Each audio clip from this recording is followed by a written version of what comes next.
शरणार्थियों की एकता से कांग्रेस घबरा गई है।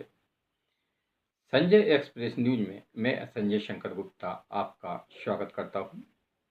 चैनल को सब्सक्राइब कर वीडियो को लाइक कर शेयर अवश्य करें और कमेंट्स बॉक्स में अपनी राय जरूर दें कि आप इस वीडियो के बारे में क्या सोचते हैं।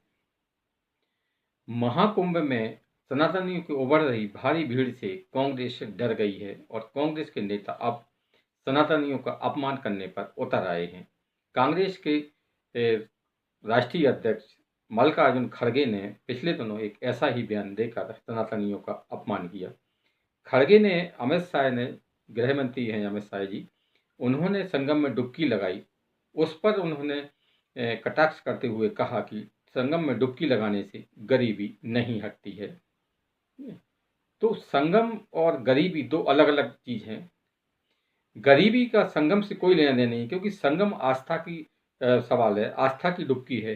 जो सनातनी हैं उनके लिए संगम स्नान एक पवित्र स्नान है और उसमें स्नान करने से लोगों को खुशी मिलती है, शांति मिलती है। और सनातनियों के धर्म में कुंभ में स्नान करने से लोगों को पुण्य मिलता है, मोक्ष मिलता है। ये बात खड़गे की समझ में नहीं आती है, क्योंकि खड़गे जी जिस राज्य से आते हैं उसके आसपास के जो नेता हैं, जो खासतौर से शेरवाल के नेता हैं, उनको सनातनी और हिंदू धर्म पसंद नहीं आता है। कभी वे हिंदू को कीड़े मकोड़े बोलते हैं, कभी इसको हिंदू धर्म को खत्म करने का बयान देते हैं। अब मौनी अमावस्या पर कल होने वाले सबसे बड़े स्नान में 10 करोड़ से अधिक लोगों के आने की संभावना है। इसको देखकर कांग्रेस की का डर और बढ़ गया है, क्योंकि महाकुंभ में आने वाले लोगों के बीच में जाति जाति का भेद नहीं रहा।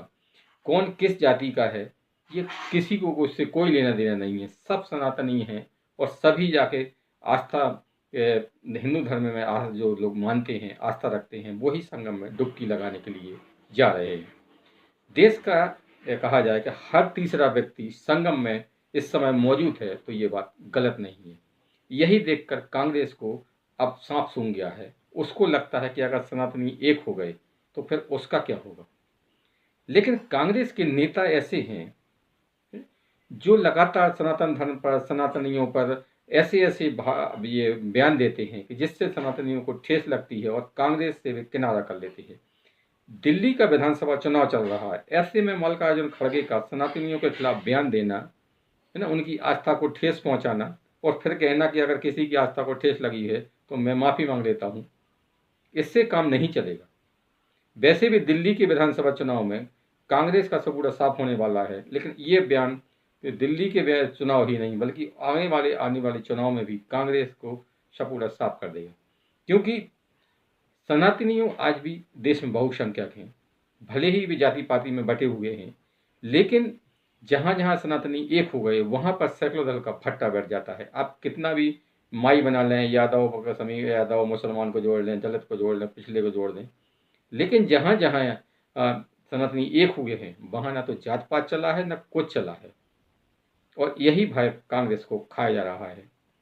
और उस पर भी कांग्रेस को जरूरत ये है कि वो सनातनियों से मेल मिलाप बढ़ाए, है ना, उनकी समस्याओं के बारे में सुने, उनसे बात करे। लेकिन बात करना तो कहीं दूर, आप उनकी आस्था पर ही ठेस पहुंचा रहे हैं। अब आपसे मल्लिकार्जुन खड़गे जी, अब आपसे देश की जनता ये सवाल करती है कि 70 साल देश में कांग्रेस की सरकार रही, फिर भी देश में गरीबी क्यों नहीं मिटी। क्या गरीबी मिटाने के लिए मोदी सरकार का आना जरूरी था? अगर मोदी सरकार नहीं आती तो क्या देश में गरीबी न मिटती? हर चीज जो है वो मोदी सरकार पर ही है। गरीबी मिटाने का दायित्व मोदी सरकार पर है ना, बैंकों में लोगों के खाते खुलवाने पर है, राशन कार्ड में मचा भ्रष्टाचार को खत्म करने का हो। यानी कि जो काम करे सो मोदी सरकार ही करे, है ना। कांग्रेस की सरकार ने 70 साल में क्या करती थी? इंदिरा गांधी ने नारा दिया था गरीबी हटाओ, गरीबी हटाओ, गरीबी तो हटी नहीं, गरीबी हट गई। अब खड़गा को लगता है कि उनकी सरकार तो गरीबी नहीं हटा पाई, मोदी सरकार ही हटा दी। तो मोदी सरकार जो काम गरीबों के लिए कर रही वो 70 साल में कभी खड़गे जी की सरकारों ने नहीं किया है। और अब देश की जनता कांग्रेस से ये पूछेगी कि आप बताइए कि 70 साल में आपकी गरीबी खत्म क्यों नहीं हुई, क्या 70 साल में गरीबी आप खत्म नहीं कर पाए और 10 साल में मोदी सरकार गरीबी खत्म कर दी? क्या उनके पास में जादू की छड़ी है?